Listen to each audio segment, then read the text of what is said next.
All right, now yesterday I recorded a video answering the 15 questions on the career fair question sheet, and I've already edited, and the video itself is over an hour. And while it's a very good video in my opinion where I describe everything in great detail, I thought to myself, well, given the attention span of a lot of people nowadays of all ages, let me do a shorter version as well. So this video will be a lot more right to the point with not as much backstory. But I do feel like if you want to get more of my full story about YouTube and more in-depth answers to these questions, definitely watch the extended version as well. And no, this isn't like music where here's the clean Walmart version and here's the gritty uncut version. Nah, it's not like that. It's just if you want to watch a video that's more to the point, this is it. But if you want to get more in-depth answers, because, well, being at a career fair for like, what, 25 minutes and there will be a line of people, I probably won't be able to answer questions as thoroughly as I would want to, and to give you an answer that you feel really is helpful. So once again, short version here, go watch the extended version if you want more in depth. So we're going through these not like flash level, Barry Allen speeds, but describe your occupation and duties. As a YouTube content creator, I create videos. Pretty much I record, I edit, I post, and on top of that, I manage all my own social media. So Facebook, Instagram, Twitter, everything else in between. And really when it comes down to it, I review the haves and the have-nots, which is a Tyler Perry soap opera. So I actually watched the show. I've been watching since episode 1, and I know the show almost forward and backwards, but there are some people that know it much better than I do. But I'm the only one for YouTube channel. But really, it's a matter of really predicting where the storyline's going, doing episode reviews and in-depth discussions, as well as doing live streams to interact with fans. So really, it's really good. A very good occupation and duties list because I handle everything myself. And it just, really builds up self-confidence when everything turns out all right. Number 2, what made you decide to enter this profession? It's like they say in necessity is the mother of invention. I was in a call center job for 3 years. I never expected to do YouTube for a living whatsoever. It was just something I did on the side. And once I got monetization for my channel and I saw the money starting rolling in, I figured once it gets to the point where my YouTube revenue pays my bills, I'm out of here. And that's pretty much it. I pretty much stepped out, leap of faith. I just said, you know what? I can stay in this call center job and never move up, and even if I do, the pay increase will be little to non-existent. Or I can just, well, try to do something that I believe in, and thankfully it turned out well. So really, if you are in a situation where you want to get out, you will find a way out no matter what it is. Like literally, if you are in a dead-end job at any point of your life, and you feel like there's nowhere else you can go within the company, or you feel like there's something else you should be doing but you don't know what it is, sometimes that hobby you do, something that you're really passionate about, sometimes that actually turns into a way to earn money, and then eventually it could also become your job. Number 3, what are your typical work hours?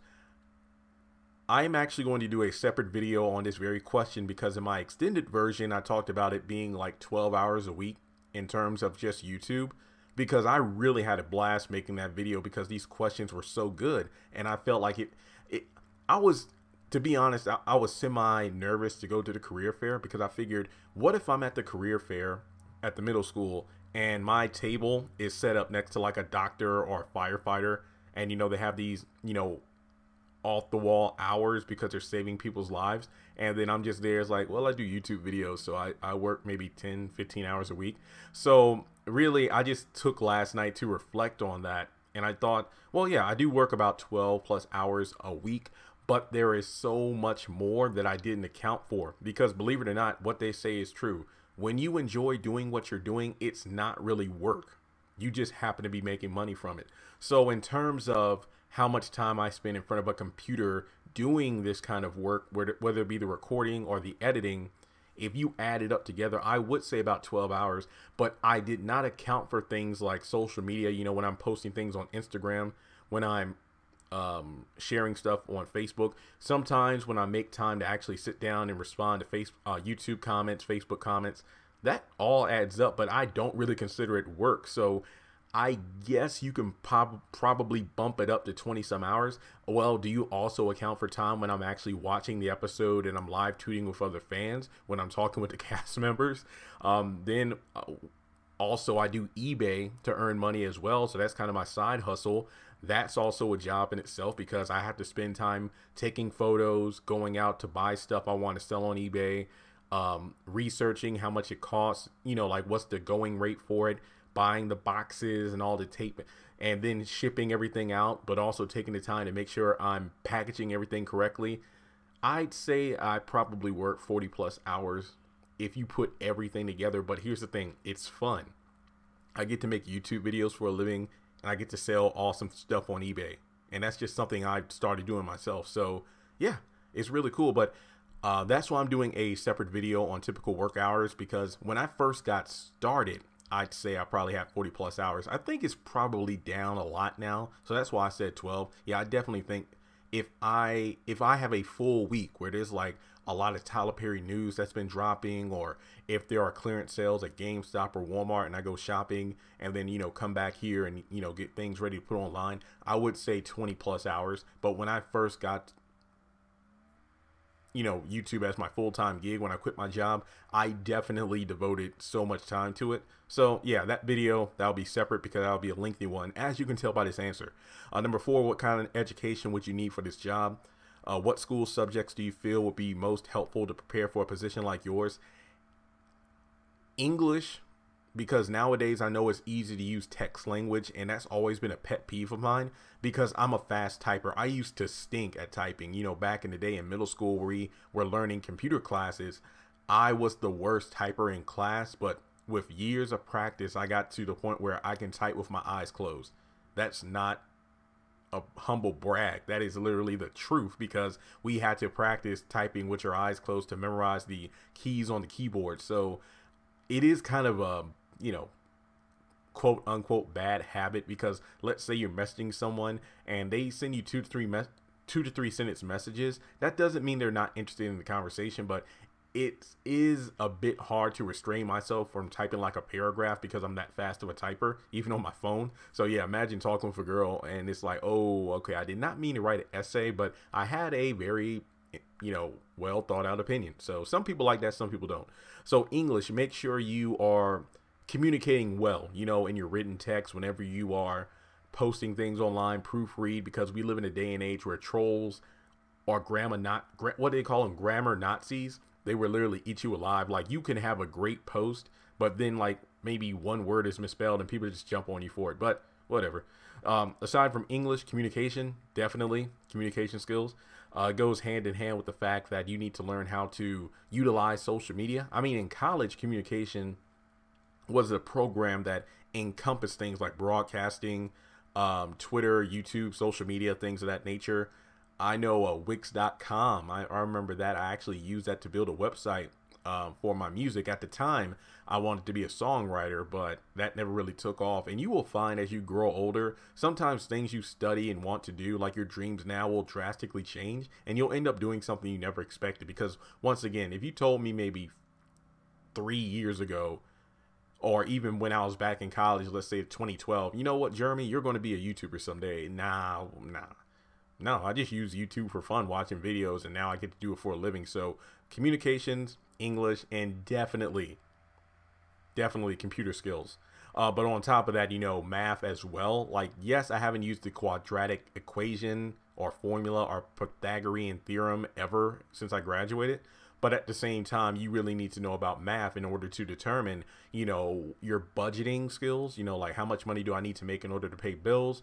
Or when it comes to me, you know, buying stuff from different stores to sell on eBay and other collectibles I've had since I was a kid, you know, I had to figure out what's the best price to, you know, start out on the eBay auctions. How much is the cost of the boxes and tape, shipping costs, all that good stuff. And also, you have to have an eye for this kind of thing. Okay, is this a good investment? If I buy a $12 action figure, could I sell it for $15 and over to get a profit back? So yes, those basic classes that you feel are redundant because you take them every year, they will pay off. I promise you. I am living proof of that. Let's see. Number 5, what do you enjoy most about the position? Just the freedom of it, being able to do what I want to do when I want. And also, that goes into question number 6. What do you find most difficult and stressful about the position? I'm going to kind of combine those questions into one. Even though I have the freedom, at the same time, it is stressful, but also relieving because of the fact that everything I do is on me. If I don't make as much money in July as I did in March, then okay, what did I do wrong? Was the topics I was talking about not not hot topics for people to click on and want to watch? Or, you know, did I buy too many things without selling as much on eBay? So there are a lot of things that attribute to the stress and difficulties, but also the enjoyment. So you got to take the good with the bad. So not every video is going to be a hit. Not every investment for eBay is going to pay off, but just give it time, and it usually will. It usually will. And on top of the enjoyment factor, just the fact that I've been able to get in contact and have people from the haves and the have-nots and Tyler Perry Studios reach out to me for just very very good discussions. Like, a lot of people from the show watch my videos. No, I have yet to hear from Tyler Perry himself, but even today, it's Tuesday when I'm recording this, there's a new episode coming on at 9, and I've spoken with 3 of the cast members already on Instagram because they're, you know, interested in what kind of theories I have. So that's pretty cool, and I have a few autographs to show from it. And literally, I never thought that I will be able to be in a position where I'm able to do this. Keep in mind that when I was growing up back in the day, getting an autograph was like the it thing. Nowadays, it's like, oh my gosh, so-and-so liked my tweet, they liked my comment, they responded to me, or they retweeted my, you know, tweet or whatever. Back in the day, it was like if you got an autograph in the mail, that was it. Never had one until now. I got like probably half a dozen or 8 autographs from cast members, and more coming. So I'm thankful for that. Number 7, does your work involve working with others? Nope. Self-employed in terms of being a single entrepreneur, pretty much doing everything myself, the recording, the editing. What do you do if you don't get along with someone at work? I mean, I guess I give myself a slap on the wrist, like, hey, no, that was a dumb video. And if I enjoyed what I did, here, Jeremy. Yes, Jeremy, here's a raise. Okay, go to the movies. Yeah, I'm just kidding. But number 8, what kind of clothes do you wear for your job? Anything I want, literally. I'm sitting behind a microphone. I mean, if I'm doing a live stream, you kind of want to look presentable, but you don't have to wear a suit and tie unless you really want to. Let's see. Are there any uniforms worn? Usually t-shirt, shorts, jeans, just whatever I happen to be wearing around, you know, my apartment. Nothing too major there. What about protective headgear? Nope. I mean, the ceiling in my room is pretty high, so no headgear. I mean, unless I'm wearing like a headset, but I don't really do that because I had to wear one at the call center, and I swore I would never wear one again. So yeah. Where do you do your type of work? At a desk in my bedroom. But since this is YouTube, if I happen to be out and about and I want to do like a Instagram or YouTube story or Facebook or a live stream, I can do it wherever I want. Pretty much if there's good sound, good lighting, I can just so happen do it wherever. But most of my work takes place in the apartment, which is great because, you know, I sit right next to my TV stand where my Blu-rays and everything are. I have an HDMI cable I hook up to the laptop. So sometimes I'm watching Netflix while I'm editing videos. Heck, I mean, to be honest, right before watching this, recording this video, I was watching, it's Tuesday morning. I was watching cartoons and eating cereal. Yeah, adulthood rocks. Let's see here. Number 10, what recommendations do you offer to someone who is interested in entering a similar position? I mean, literally just pay attention to your favorite YouTubers. I mean, I'm pretty sure everybody out here has YouTube channels that you're subscribed to. Just take a look. Aside from just watching for entertainment, getting laughs, and being informed about like comic books and whatnot, because Comic Story and Comic Explain, 2 of my favorite YouTubers. Like I was watching some of those videos last night about, you know, Super Sons, Robin, and Superboy, as well as Justice League. That was DC's The Dark Metal. You know, the Batman who laughs and whatnot. Too bad they closed down that comic book store in the mall. Shame and a pity. But I would just say study the greats, and I wouldn't say become greater. I mean, I'm not telling you to stunt your own growth, but just kind of look at what they're doing right. You know, when are they posting videos? How consistently do they post? What material do they talk about? Do they stick to one thing, or they cover multiple topics? So I would definitely suggest looking at how people do things, but also I am making a playlist on this channel called How to YouTube, where I just talk about some of the things I've learned along the way to pass that information to you. Number 11, in your opinion, what type of attitude and personality traits are important to be successful in this career field? Flexibility, because YouTube is always changing. The things you're talking about now that are getting a lot of views one day might not be a hot topic in 2 weeks from now. So you have to be very flexible. I actually have a second YouTube channel called We Are the Flash. I made that during the Flash season 4 when they fought the Thinker, and every Flash fan who wasn't crazed West Allen fanboy or fangirl hated that phrase for good reason. That channel was going to be strictly devoted to anime, comic books, cartoons, and everything like that, but YouTube changed the algorithm, so you would need at least 1,000 subscribers in order to get views, or excuse me, monetization. So since it only got stuck around 460 or 80, I just stopped, posting on that channel. But I might try to bring it up again, since my channel now is about 63,000. I figured, okay, I can maybe find at least 500 people on this channel to like it or subscribe to help it grow, because that would actually mean I'm making money from 2 channels instead of 1, which would be completely amazing for me, because I could talk about other things I want to talk about a lot more. So I would definitely keep flexibility in mind, self-confidence, and just being able to roll with the punches. Number 12, what communication skills do you need for your job? To be honest, there are channels out there who do nothing but rant and curse and do this and that. And one thing that I'll never understand is how reaction videos can be some of the biggest videos on YouTube. I just never got that, where you're watching someone watching a video and they're reacting to it. And there is a loud vehicle in the parking lot, so I apologize for that.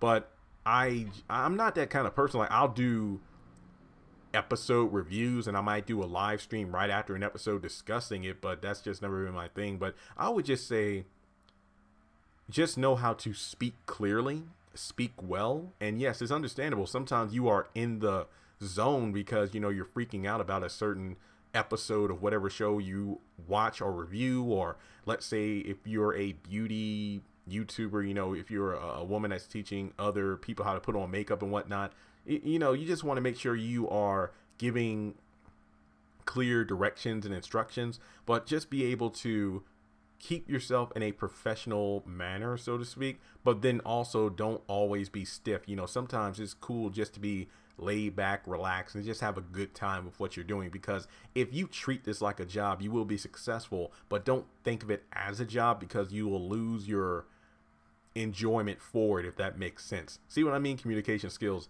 Did that make sense? I hope it did. It made sense to me, though. And number 13, do you supervise other people? Nope, just me. What is involved in supervision? Well, leadership skills. You definitely need to know how to treat other people fairly, but at the same time, not be afraid to put your foot down when some people aren't pulling their weight. Do you have a supervisor? Not really, unless you count YouTube for, monetization or demonetization. But other than that, I do my own thing, and no, I do not work for Tyler Perry Studios. I am just a super fan with a great channel because I have an amazing fan base. Number 14, what are the starting salaries and educational requirements for people who hold positions similar to yours? Educational requirements, there are kids making millions of dollars reviewing toys. No lie, look it up. But educational requirements, for me, my communications degree and computer skills were definitely a great part of making this channel successful. But I would just say that if you know basic knowledge of social media and how to edit software, you will be fine. And you don't have to pay a dime. I know I didn't pay a dime for this kind of, I guess you could say, training. I literally just Googled how-to stuff and watched videos on how to edit. Pretty much self-taught. That's pretty much the best way to do it. But I guess you could say I'm giving you tips. So in a way, I'm teaching you how to do it, or at least telling you how to get to the point where instead of playing video games all day and talking school gossip or around the workplace, take time to study on social media, how to do things, when's the best time to post, when's the best time to, put things online for people to see to get the most views. So definitely just take the time to look it up. And the starting salaries, you literally start at zero. You don't start anywhere until YouTube decides to give you the green check mark for monetization or the green dollar sign. You literally start nowhere. So starting videos now is the best thing to do it, because aside from needing 1,000 subscribers, I do believe you need 10,000 hours of watch time, meaning that you need at least 10,000 hours of people watching your videos in order to get monetization. So yes, it's going to suck when you start, but keep in mind the videos you do now will add up. It's just like going to Dollar Tree when you fill up your basket because everything's $1, but then you go to the cash register and freak out because it's so, how did I spend $50? Yeah, that's happened to me before. But yeah, it's just everything counts. Like pennies add up, so do your views. So don't be discouraged because you have to start at zero. Everybody has to start at zero. I know for the longest time I had a YouTube channel for like 1.5 years before I actually got maybe 500 or 1,000 subscribers, and then another 4 months before I finally got monetization because my channel blew up. So don't be discouraged just because you start nowhere, because to put it in simplest terms, but once again, watch my extended video for more details. I'm at the point now where I'm making about $80 to $100+ a day from ad revenue per month, which is great. And number 15, what are some good ways for students to find out more about this career? Like I said about number 11, number 10, just research. Like there are books out there. If you like what is it, like YouTube's Guide for Dummies, and do they have a book like that? I don't even own that book, but I'm pretty sure they got one. But literally just go on YouTube or go to Google and just ask, how to get a YouTube channel started. And YouTube has like help forums where they have these entire, not quite essays, but bullet point documents listing out what steps you need to take in order to get started. But for me, I bought the Blue Snowball microphone, $40 at Best Buy or Walmart. I downloaded Audacity for free. I have Windows Movie Maker on my computer for free. And then YouTube is for everybody. And then after that, you just need to pick something to get started. Some people do their daily vlogs. Other people review TV shows. Other people review clothing. Just pick something that you feel you are very passionate about and you know more than a lot of other people. That way, when you do your channel, you're literally sincere, because there are other TV shows people want me to review, but that I haven't either watched or I haven't gotten into, because I'd much rather talk about a show that I'm passionate about and I love watching each week, so it doesn't feel like a chore nor a job. So really, this is my short version of the 15 questions.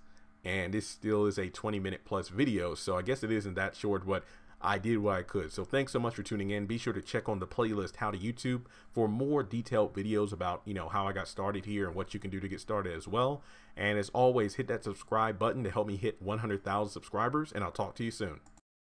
Congratulations on making it to the end of this video. If you like what you saw, be sure to hit that thumbs up button, as well as leaving your thoughts in the comment section below so we can keep the conversation going. On the left hand side of the screen, you should see a picture of Jeffrey Harrington. You can click on him in order to subscribe, but also hit the bell notification icon. That way you don't miss out on any new content. Also, you should see some videos appearing on the screen as well that I'm pretty sure you'll enjoy if you enjoyed the one you just saw. But also, be sure to follow me on social media such as Facebook, Instagram, and Twitter. Links to all my social media will be in the description below. And in order to help this channel hit 100,000 subscribers, I'm going to need your help. So make sure to share this video as well as the channel around with all of your friends on your own social media. But once again, thanks so much for tuning in, and I'll catch you all in the next video.